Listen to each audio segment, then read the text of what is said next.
국장님, 네. 민주당은 이제 공천은 거의 끝난 것 같습니다. 네. 마지막으로 기대를 걸었던 친문 좌장격인 전해철 의원과 네.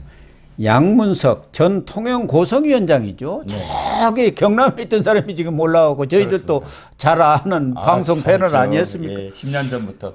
이 경선에서 양문석이 이겼지 않습니까? 네, 그렇죠. 그런데 양문석은 지금 경선에 이기고 나서 룸사롱 접대 파문이 터져갖고 난리네요. 이건 뭐 갑작스럽게 터진 건 아니라 그때도 파문이 컸습니다. 국정감사 기간이었거든요. 양문석이라는 사람은 원래 방송 패널이었고, 근데 방송 패널로 나오기 전에 방송통신위원회 위원이었어요. 예. 차관급. 방통위원 했죠. 예. 민주개혁 시민연대라고 했는데 네. 그때 그 사무총장 그때 뭐 조그마한 언론단체 거기 사무총장 했는데 네, 네. 그때 또 박지원이가 그 밀어줘갖고 된 겁니다. 그렇죠. 그러면서 사실상 방통위는 국가기관이고 차관급 아닙니까? 차관급이었죠. 그런데 KT KT는 해당 기관이죠. 그러니까 방통위에 여러 가지 어떤 민원을 넣어야 되는 그렇죠. 허가도 받아야 네. 되고 그런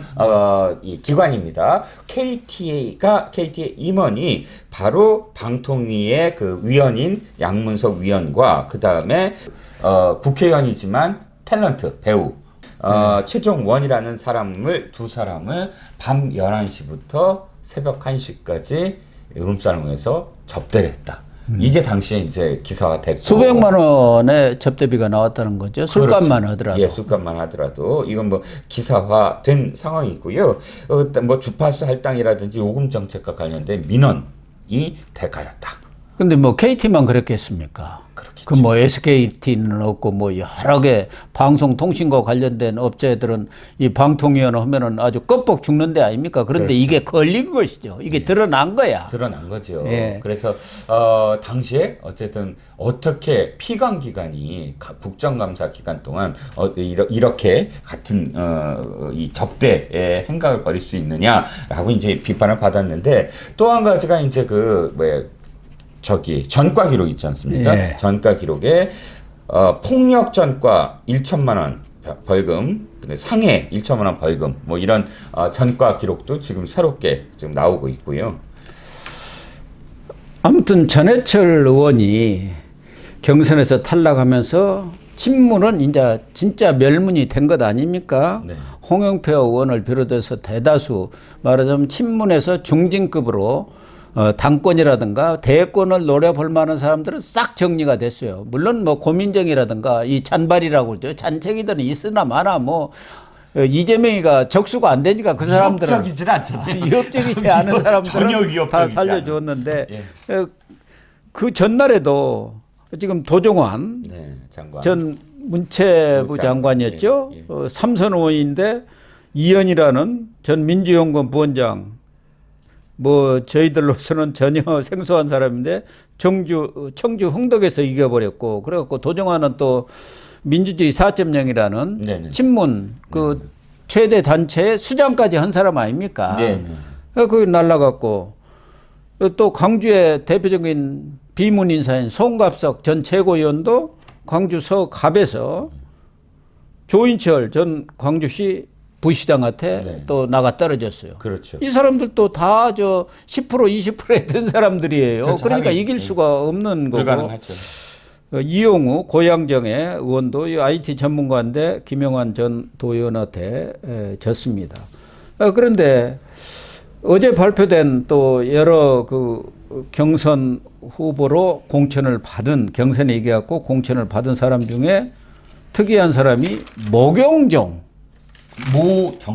모경종. 예, 모 씨입니다. 이재명 대표실 차장 아닙니까? 차장급이 지금 이 인천 서구 병인데 신동군 재선 의원을 누르고 거기다가 또 허숙정이라는 비례대표 현역 의원 두 명을 대표실 차장이 뭐 부장도 아니고 차장이 누르고 공천권을 따낸 거 아닙니까? 그러니까 이재명 사람이라고 하면 측근이라고 하면 무조건 밀어준 거 아닙니까? 개딸이. 그렇죠. 또 뭔가 이 경선에 마사지를 한 거 아닌가. 그렇죠. 예. 어떤 상황이냐면 지금 저도 저쪽 민주당 내에서 얘기를 들은 건데, 원래 당직자들은 배려를 합니다. 예를 들어서 지역구나 비례해서 1명 정도, 뭐 2명 정도, 이 당직자들에 대한 어떤 배려권은 늘 있어 왔지만, 이 사람은 그 케이스가 아니다는 거예요. 왜냐면 그런 당직자들은 오랫동안 고생도 많이 하고, 이 당에 헌신한 사람들, 그야말로 온갖 그런 일들을 다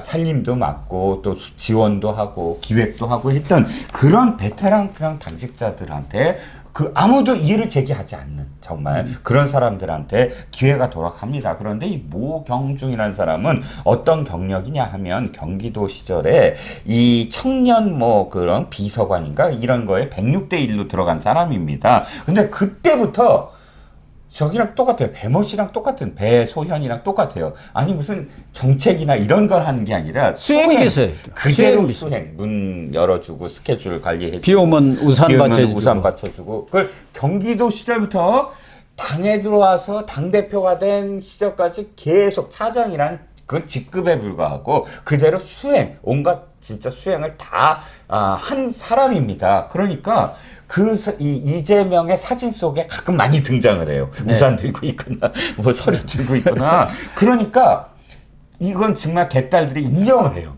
인정. 아니, 그러니까 이재명이가 구속영장 그때 실질심사 받으러 갈 때도 그때 우산. 지팡이 듣고 우산 받쳐준 사람이 그 사람 아닙니까? 네, 맞습니다. 네. 그러니까 그런 장면들마다 너무 헌신적이다. 그러니까 찐명이라고 본 거죠. 개딸들은 감동이야. 이 사람이 감동. 와, 이 사람은 정말 찐명입니다. 뭐 이렇게 표현을 하는데 개딸들이 감동한 것만큼 사실은 참 기가 막힙니다. 어떻게 자기의 수발을 그렇게 들어줬다고 해서 이 신동근 같은 또 인천 서구에 이 정말 중요한 지금 인천에서 중요한 지역구를 그대로 이렇게 내리 꽂을 수가 있는 건지. 신동근이도 조금 비주류 성향이죠. 물론 그렇습니다. 그러니까 거기다 꽂아가지고 아웃시켜버린 거고. 예. 과거에 김대중 전 대통령도 늘 집행위를 짓고 다녔지 않습니까? 고문 후유증으로.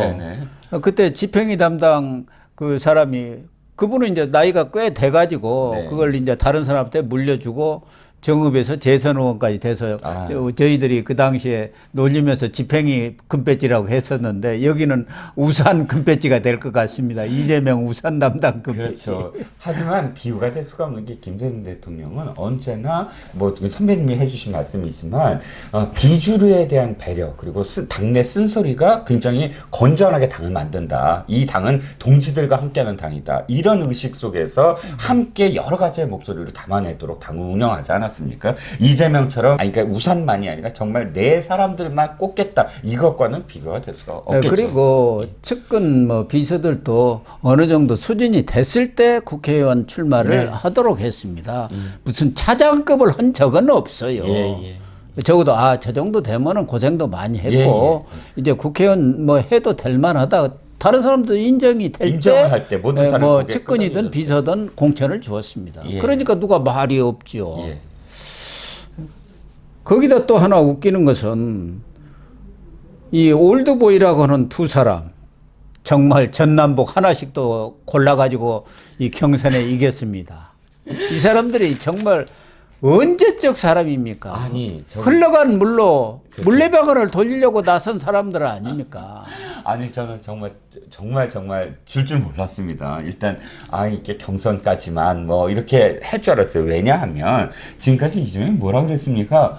공천 혁신을 했습니다. 이렇게 얘기했어요. 혁신이라는 게 뭐냐? 새로운 피를 수혈하겠다. 이게 혁신 아닙니까? 새로운 모습으로 탈바꿈하겠다. 이게 혁신이겠죠. 그리고 문학진 전 의원이 또 떠오릅니다. 문학진 전 의원한테 2번 전화를 걸잖아요. 가장 알려진 게 저거 아이고 꼴찌입니다. 이거지만 그 전에 한 1개월 전에 아이고 형님 나이가 너무 많아요. 이렇게 전화한 거예요.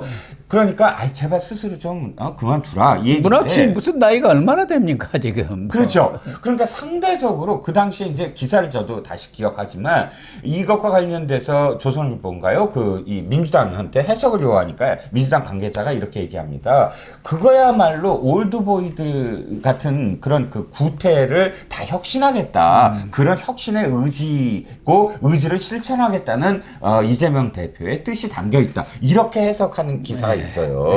그런 문학진 같은 사람한테 그렇게 했으면 그게 언행 일치가 돼야 되잖아요. 그렇죠. 그런데 문학진보다도 나이가 훨씬 많은 지금 박지원, 정동영을 시스템이라는 미명하에 공천을 주게 만든다고 한다면 지금까지 공천 혁신은 개뿔이고 그 다음에 문학진한테 나이가 많다고 하는 거는 그야말로 그냥 찍어서 너 그만둬라는 얘기고 왜 내 안태준이라는 나 진짜 내 모든 거를 다 옆에서 해줄 사람이 할 거니까 형님은 좀 그만둬 이 얘기에 불과하지 무슨 혁신이나 나이가 무슨 얘기입니까? 그러니까 자기한테 정말 충성을 다할 사람, 배신하지 않을 사람, 뭐 자신한테 정말 우리나라 최고의 미남이라고 할 사람 이런 사람들한테 공천을 준다는 겁니다.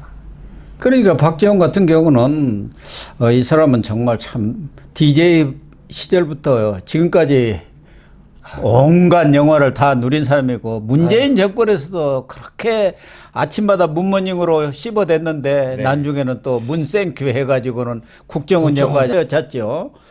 그런데 이번에는 딱 또 바꿔가지고 이재명 호위무사 역할을 톡톡히 해놨지 않습니까? 그러니까 해남 진도 완도인가요? 거기서 윤재갑 현 의원 물리치고 공천은 뭐 당연히 되죠. 가면은. 그렇죠. 정동영이는 이 전주고 후배인 김성주 의원을 또 전주병에서 물리치고 정동영이야말로 이재명의 오늘을 잊게 한 그렇죠. 정치의 입문을 예. 시켜준 사람이에요. 성남시장 공천을 줘갖고 말하자면은 이 이재명이가 지금까지 이렇게 큰 것 아닙니까? 그 백업은 이해찬이가 했지만 원래 정치 입문은 정동영이가 시킨 거죠. 그렇죠. 정동영 길을 터준 거 아닙니까? 의장이고 대통령 후보 시절에 그래서 시민단체의 조그만한 어떤 지역 시민단체의 장으로서 이 정동영 대통령 만들기에 헌신해줬다. 뭐 이런 여러 가지 스토리 때문에 당시 사실 성남시장이 굉장히 문제가 많아서 양쪽 다 후보들이 그러자 어부지리로 사실 나갈 수 있게 뭐 이렇게 꽂아준 거죠. 그것이 보은이 됐는지 어쨌든 보은이죠. 이 사람들이 이제 들어오면은 두 분 다 국회의장 놓고 싸울 겁니다. 내가 하겠다 하고 다 지금 국회의장 감 아닙니까? 그렇죠. 선수가 어떻게 됐죠? 5선 정도 됩니다. 이번에 되면은 다른 일들을 하다가 또 했으니까. 그렇죠. 한 사람 있어요. 국회의장감 한 사람 있습니다. 조정식이요. 지금 이거 되면 육선이. 육선이라고 하더라도 박지원이나 정동영이가 아니, 비하면은 어디다 대고 침을 발라 그럴 겁니다. 선생님 말씀 전적으로 동감하죠 제가. 그런데 하도 지금 5선들을 다 날려버렸잖아요. 뭐 안민석이 날리고 박병원 그만두고 하다 보니까 지금 정가에서는 조정식의 국회의장 만들려고 저러는구나 이 소리가 파다해서 드린 말씀입니다. 그럴 수 있죠. 오히려 이재명에는 이 박지원 정동영에는 컨트롤하기가 거의 불가능합니다. 아니 그것 때문에요. 왜냐하면 딱 의사봉을 딱 잡고 자기가 원하는 대로 땅땅땅 두들겨줘야 되는데 그건 조정식이가 해야죠. 박지원 같은 경우는 자기 정치를 또 할 거잖아요. 아 그럼요. 자기 멋있게 또 보여야 되고 그럴 겁니다. 박지원이나 정동영이가 이재명에 시키는 대로 할 사람들입니까? 그렇죠. 다 머리 꼭대기에 앉아있고 산전수전 공중전까지 다 치른 사람들인데요. 그러니까 이재명으로서는 자기 말을 100% 이렇게 지시한 대로 수행할 사람 그런 사람을 국회의장 시키겠죠. 만약에 일당이 된다면 그건 뭐 일당이 될 경우의 얘기고요.